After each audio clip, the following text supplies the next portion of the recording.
Hello dear students, आप सभी को पाई क्लासेज में स्वागत है। ये 11th क्लास का थर्ड वीडियो है। अगर आपने पहला और दूसरा नहीं देखा है तो उसको जरूर देख लीजिए, क्योंकि उसमें कंसेप्ट बताया गया है। अगर कंसेप्ट नहीं देखेंगे तो ये एक्सरसाइज 1.1 समझ में नहीं आएगा। यहाँ पर जो भी हम लोग पढ़ेंगे चैप्टर, वो हिंदी और इंग्लिश दोनों मीडियम में पढ़ेंगे, तो हिंदी और इंग्लिश मीडियम के बच्चे आसानी से इसको समझ सकते हैं। चलिए पहला प्रश्न देखते हैं। पहला प्रश्न में दिया गया है, which of the following are sets, justify your answer. यानी कि कह रहा है कि जो प्रश्न दिए गए हैं उनमें से कौन सा सेट है, अपने कारण बताइए। तो इसमें से पहला प्रश्न देखते हैं। पहला का पहला में लिखा गया है, the collection of all the months of year beginning with the letter J. यानी कि कह रहा है कि बताइए कि वैसा मंथ जिसका स्टार्टिंग वर्ड जे है और वो क्या आपका सेट है। तो चलिए देखते हैं। पहला प्रश्न है, पहला का पहला, तो कह रहा है कि जे से स्टार्टिंग वर्ड होना चाहिए। तो क्या करते हैं कि इसको एक कोई सेट मान लेते हैं, लेट ए। जे से स्टार्टिंग वर्ड ये हो गया जनवरी, मंथ लिखना है जो कि जे से स्टार्ट हो रहा है। ये हो गया जनवरी, फरवरी नहीं होगा, मार्च, अप्रैल, मई, जून, जुलाई। तो जो जून आ गया ये हो गया आपका, उसी तरह से जुलाई, अगस्त, सितंबर, अक्टूबर, नवंबर, दिसंबर। इनमें से जनवरी, जून और जुलाई को छोड़कर कोई भी ऐसा मंथ नहीं है जिसका स्टार्टिंग वर्ड जे है। तो इसमें पूछा गया है कि बताइए कि ये सेट है कि नहीं है। और पीछे हम बता चुके हैं कि सेट का परिभाषा, कि सेट वही होगा जो वेल डिफाइंड हो, जो सुपरिभाषित हो, जो पूरे दुनिया में मान्य हो।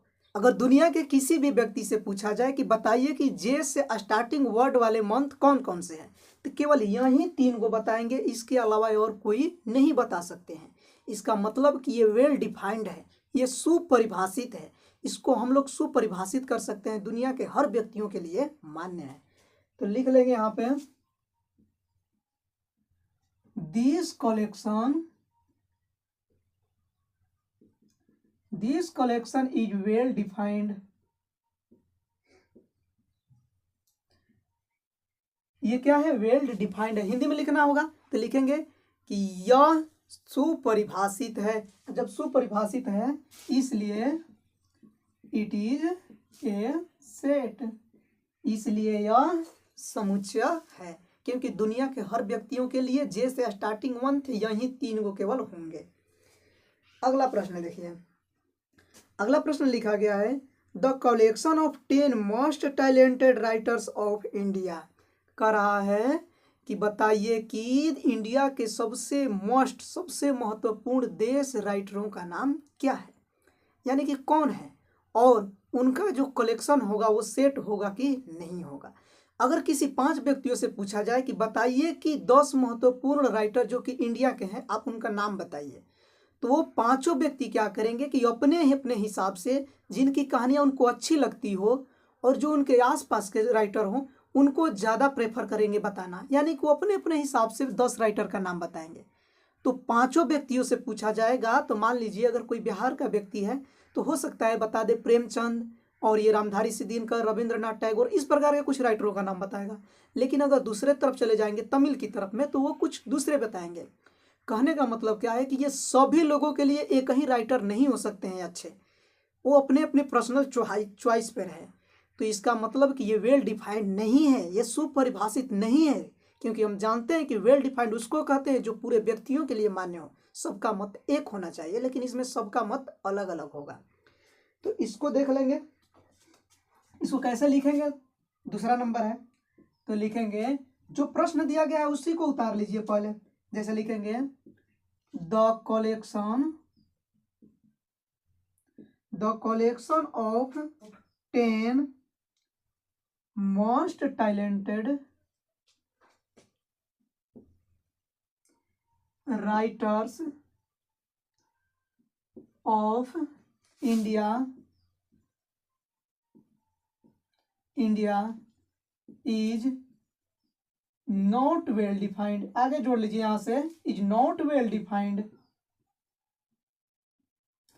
क्यों डिफाइंड नहीं है, क्योंकि ये व्यक्तियों के पर्सनल चॉइस पर निर्भर करेगा। It's vary from person to person. Hindi में कैसे लिखेंगे? लिख लेंगे कि जो ये समुच्चय के लिए दिया गया श्रृंखला है ये वेल डिफाइंड नहीं है, यानी कि सुपरिभाषित नहीं है। सभी व्यक्तियों के लिए अलग अलग अच्छे राइटर हो सकते हैं। किसी एक के लिए कोई दूसरा राइटर हो सकता है तो दूसरे के लिए दूसरा राइटर हो सकता है, इसलिए वेल डिफाइंड नहीं है, इसलिए सेट भी नहीं है। तीसरे नंबर पर देखिए, थर्ड क्वेश्चन देखेंगे तो दिया गया है a team of 11 best cricket batsman of the world, यानी कि वर्ल्ड के सबसे बेस्ट बैट्समैन का जो संग्रह है क्या वह सेट है, क्या वह समुच्चय है, इसके बारे में समझेंगे। जस्ट ऊपर वाले प्रश्न के जैसा ही है। अभी बताए हैं कि जैसे बताना था हमको कि क्या 10 महत्वपूर्ण राइटर का नाम, वो नहीं बता पा रहे थे। सब व्यक्तियों का अलग अलग चॉइस होता है, उसी तरह से दुनिया के 10 बैट्समैन अगर बताना होगा महत्वपूर्ण, तो अगर आप 5 व्यक्तियों से जाकर पूछेंगे तो 5 प्रकार के जवाब देंगे, वो अपने हिसाब से जवाब देंगे जो उनको अच्छा लगता हो। और ये नहीं कह सकते हैं कि यही बैट्समैन सबसे महत्वपूर्ण है, क्योंकि भविष्य में उससे भी महान कोई बैट्समैन आ सकता है। ये वेल डिफाइंड नहीं है। जैसे आज मान लीजिए विराट कोहली बहुत अच्छा खिलाड़ी है, हो सकता है कुछ आने वाला समय भी उससे भी कोई अच्छा क्रिकेटर आ जाए, तो ये वेल डिफाइंड नहीं है, पर्सनल चॉइस पर निर्भर करता है। तो इसको भी कैसे लिख लेंगे? सेम जैसा प्रश्न दिया गया है उसी तरह से उतार लेना है, यानी कि लिख लेना है a team of 11 best cricket, जैसे लिखा गया है सेम वही उतार लीजिए, best cricket batsman of the world. इतना लिखने के बाद में आगे लिख लीजिए इज नॉट वेल डिफाइंड। क्यों नहीं वेल डिफाइंड है? इट्स वेरी, सेम यही बात, it's vary from person to person, यानी कि ये भी पर्सन और पर्सन यानी कि व्यक्तियों के पर्सनल विचार पे निर्भर करेगा, खुद के विचार पर निर्भर करेगा कि उनके लिए कौन सा अच्छा क्रिकेटर है।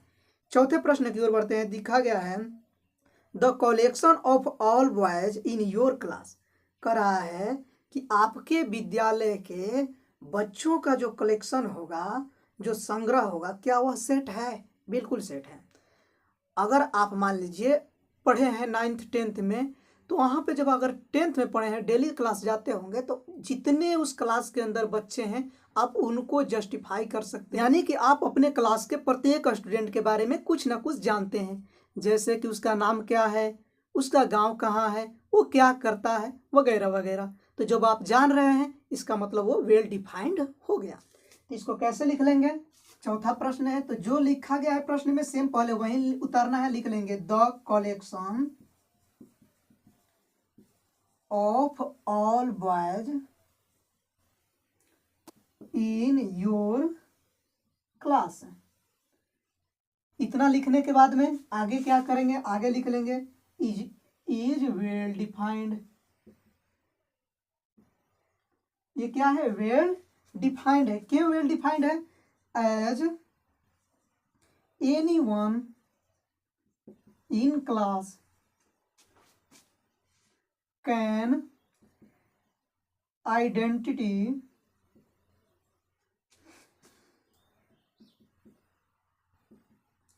identity a boy beings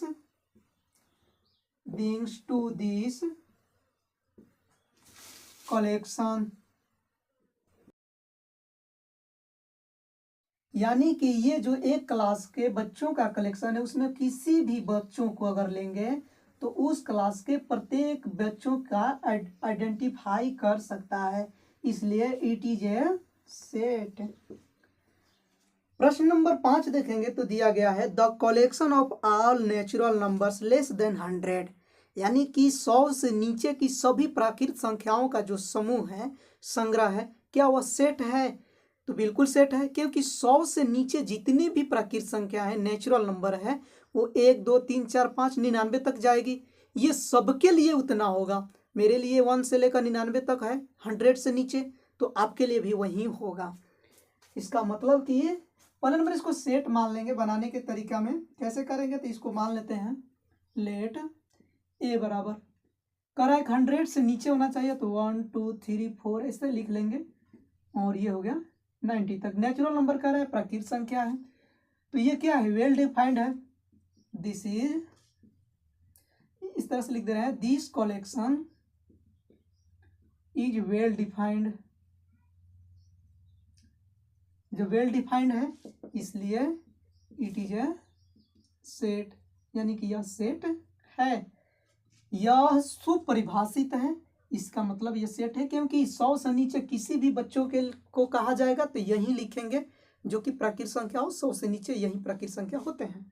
question number 6 में दिया गया है, a collection of novels written by the writer Munshi Premchand, यानी कि मुंशी प्रेमचंद ने जितनी भी कहानियां लिखी हैं, क्या उन कहानियों का संग्रह सेट होगा?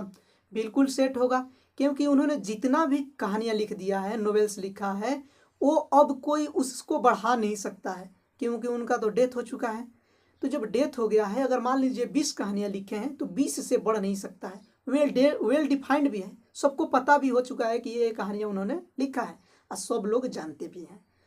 उससे ना तो कोई बेसी कर सकता है, ना ही कम कर सकता है। जैसे पूस की रात कहानी को मुंशी प्रेमचंद ने लिखा है, तो हर व्यक्तियों के लिए ही वो सत्य है। ये नहीं कि कोई आकर कहेगा कि मैंने लिखा है या उसने लिखा है, सबके लिए मुंशी प्रेमचंद ने ही लिखा है। इसका मतलब कि ये वेल डिफाइंड है, वो जितना लिख दिए हैं और कोई नहीं बढ़ा सकता है कहानियां, क्योंकि उनका तो डेथ हो चुका है। तो जैसे लिखा गया है सेम वही लिख लेंगे, a collection of novels written by the writer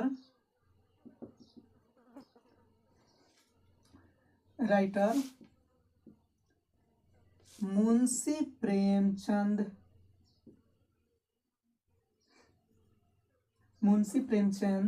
is well defined. ये क्या है, तो वेल डिफाइंड है, हम डिफाइंड कर चुके हैं, इसलिए इट इज ए सेट, यानी कि मुंशी प्रेमचंद के कहानियों का संग्रह सुपरिभाषित है, इसलिए यह सेट है।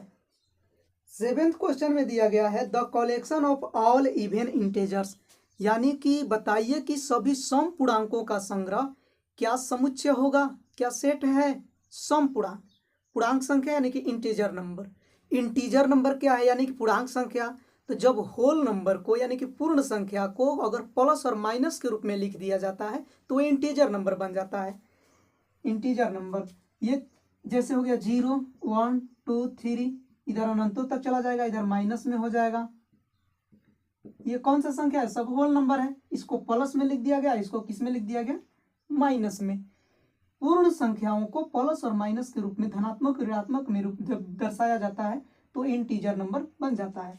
लेकिन इस प्रश्न में कहा गया है कि इवन इंटीजर नंबर होना चाहिए, यानी कि सम पूर्णांक। तो जैसे यहाँ पर देखिए सम पूर्णांक, ये आपका सम पूर्णांक हो गया, ये भी आपका सम पूर्णांक हो गया, आगे 4 चलेंगे वो भी सम पूर्णांक हो गया। इवन इंटीजर नंबर ये सबके लिए सम पूर्णांक हो गया, ये नहीं कि केवल हमारे लिए हो रहा है, हम लिख रहे हैं तो हमारे लिए जो 2 है 2 है वो इवन इंटीजर नंबर है, नहीं, ये दुनिया के हर व्यक्तियों के लिए यही है। ये सुपरिभाषित है, वेल डिफाइंड हो गया, क्योंकि ये सबके लिए सत्य है। ये इवन इंटीजर नंबर सम पूर्णांक सबके लिए है। जैसे यहाँ पे 12 लिख दिए, तो मेरे लिए क्या ये इवन इंटीजर नंबर है, तो क्या आपके लिए नहीं होगा, सबके लिए होगा। और जब सबके लिए मान्य है, इसका मतलब कि यह सेट है। तो इसको लिख लेंगे, जो प्रश्न दिया गया है सेम उसी तरह से उतार लेंगे, लिख लेंगे the collection of all even integers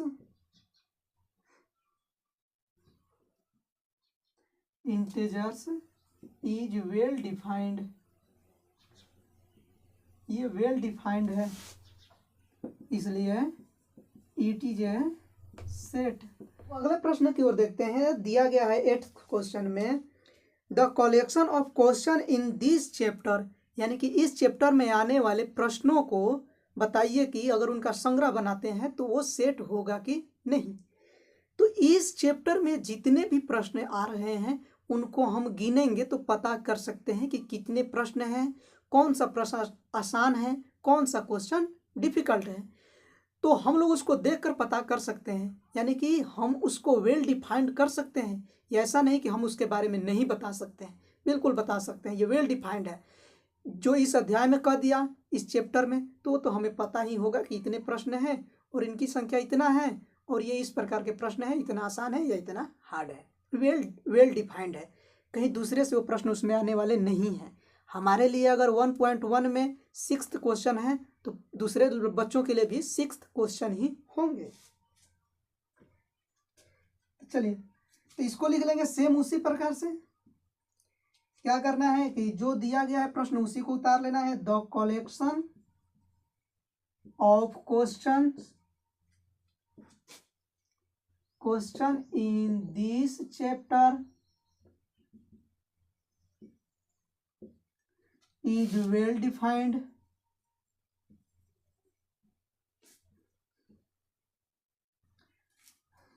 इसलिए it is a सेट, इसलिए यह सेट है आपका।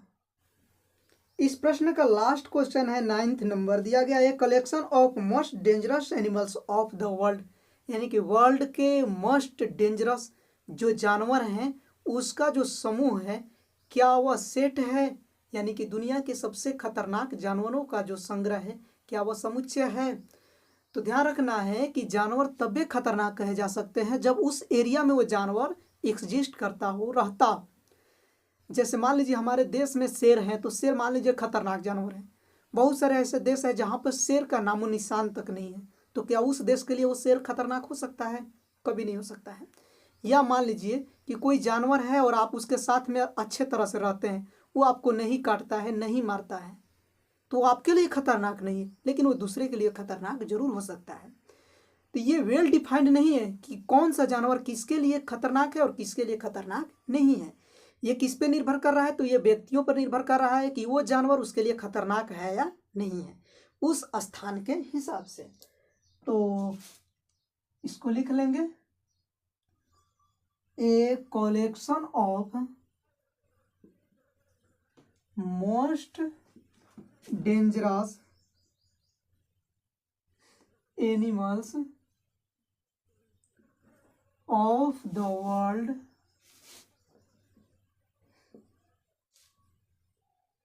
इज नॉट वेल डिफाइंड, यानी कि यह सुपरिभाषित नहीं है।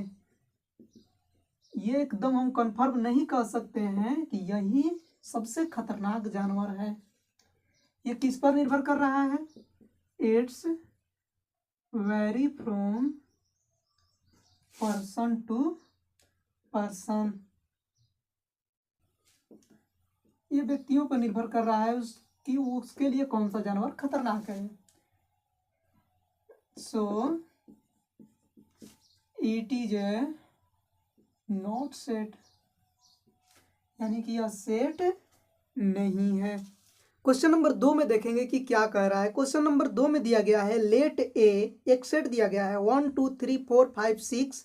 आगे कह रहा है इंसर्ट द एप्रोप्राइट सिंबल एप्सिलॉन और epsilon not is the blank space, यानी कि जो खाली स्थान है उसके अंदर एप्सिलॉन और एप्सिलॉन नॉट को भरना है।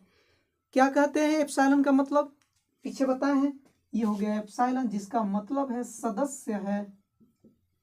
इसका मतलब क्या? उसमें शामिल है, सदस्य है, जिसको अंग्रेजी में क्या कहेंगे? Belongs to. इसको काट देंगे तो सदस्य नहीं है, सदस्य नहीं है ये। इसको, इसका एक्चुअली में नाम क्या है? तो एप्सिलॉन। एप्सिलॉन ये सदस्य को सूचित करता है, यानी कि बिलोंग्स टू। अगर काट देंगे तो सदस्य नहीं है। तो दूसरा क्वेश्चन देखते हैं।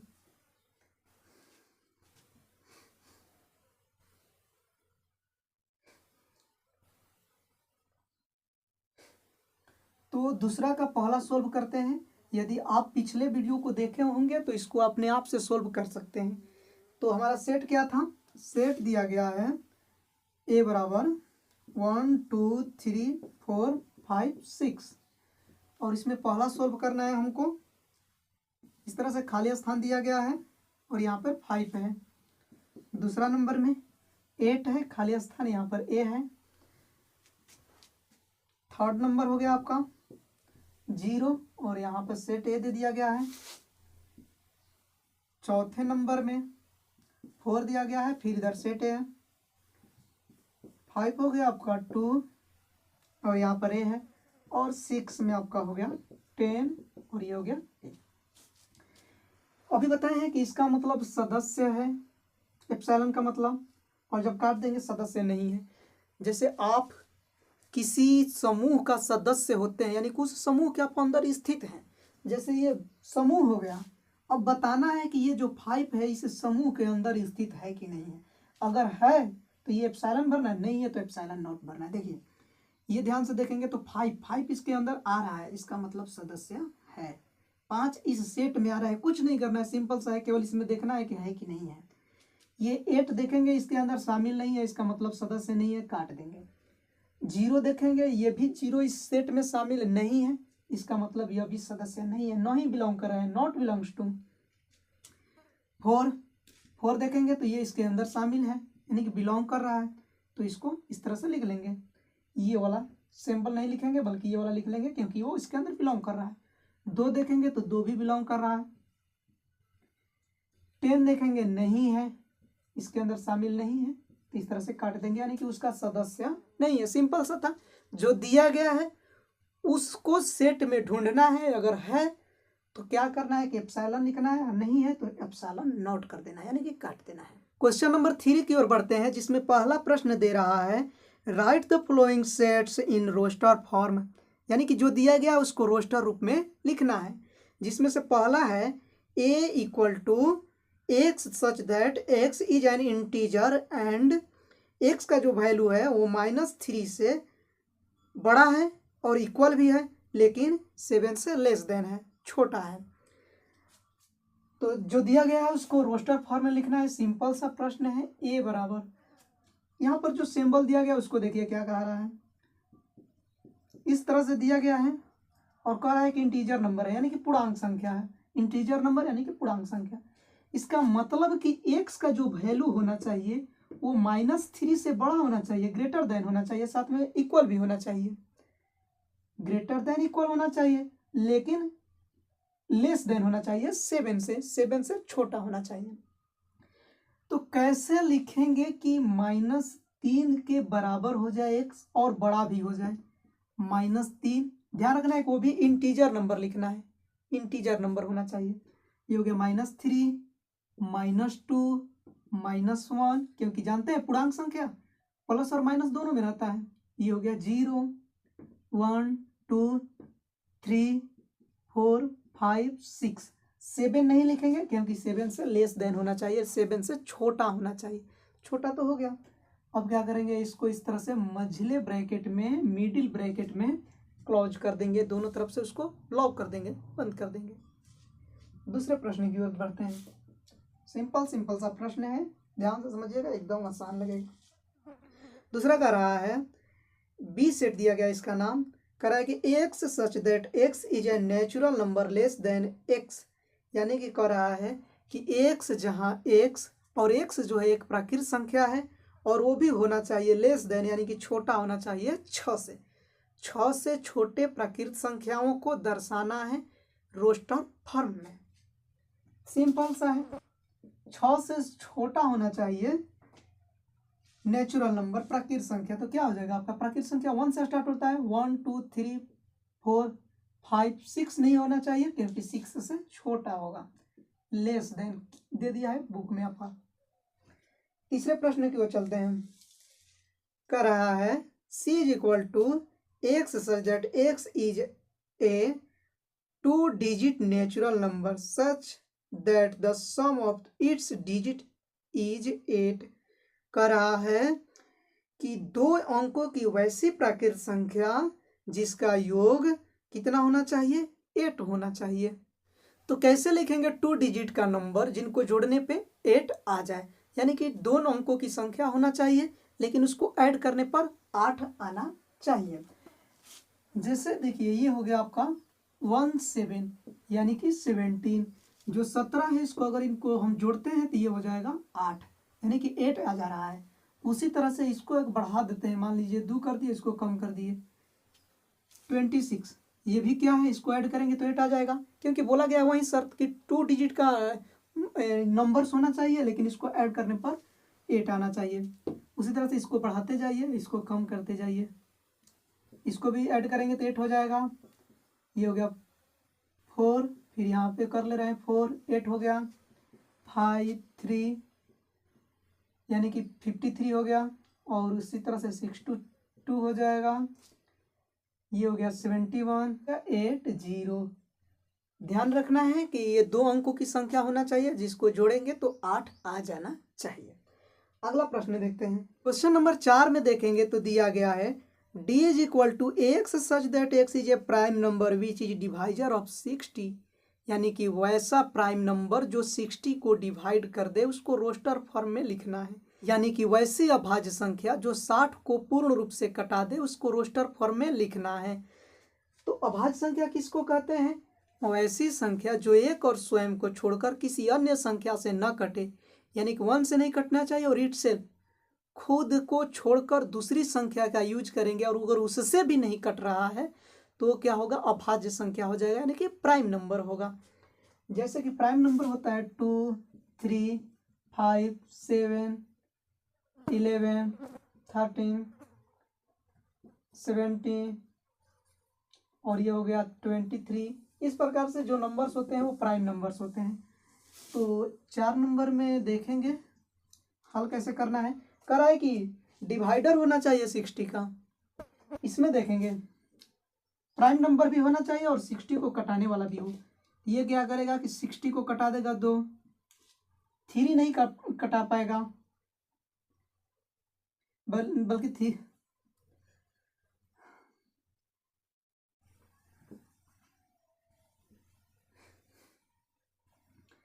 प्राइम नंबर भी हो और 60 को कटा दे तो ये हो जाएगा आपका 2 जो कि 60 को कटा देगा।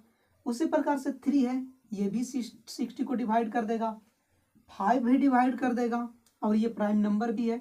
लेकिन इसके बाद में जितने भी नंबर से आएंगे वो कोई भी ऐसा प्राइम नंबर नहीं है जो 60 को डिवाइड कर दे, यानी कि 2 3 और 5 के अलावा कोई भी अभाज्य संख्या नहीं है जो 60 को कटा दे, केवल 3 ही वो है। इस तीनों को लिख लेंगे, ये हो जाएगा आंसर। 5वां नंबर में देखिए, 5 नंबर में क्या कह रहा है, दिया गया है E equal to the set of all letters in the trigonometry, यानी कि ट्रिग्नोमेट्री जो दिया गया है इसको लिखना है रोस्टर फॉर्म में। इसको सेट मान लिया गया है E, तो केवल हमको लिख देना है, किसको लिखना है, ट्रिग्नोमेट्री को। तो पीछे बताएं कि एक सेट में क्या किया जाता है कि इसके क्रम का, ऑर्डर का कोई वैल्यू नहीं होता है और एक सेट में एक नंबर को 2 बार यूज नहीं किया जाता है, केवल एक ही बार यूज करते हैं। तो इसमें टी लिख ले रहे हैं, इसके अवयवों को हमेशा स्मॉल लेटर से लिखना चाहिए जो इसके अंदर है।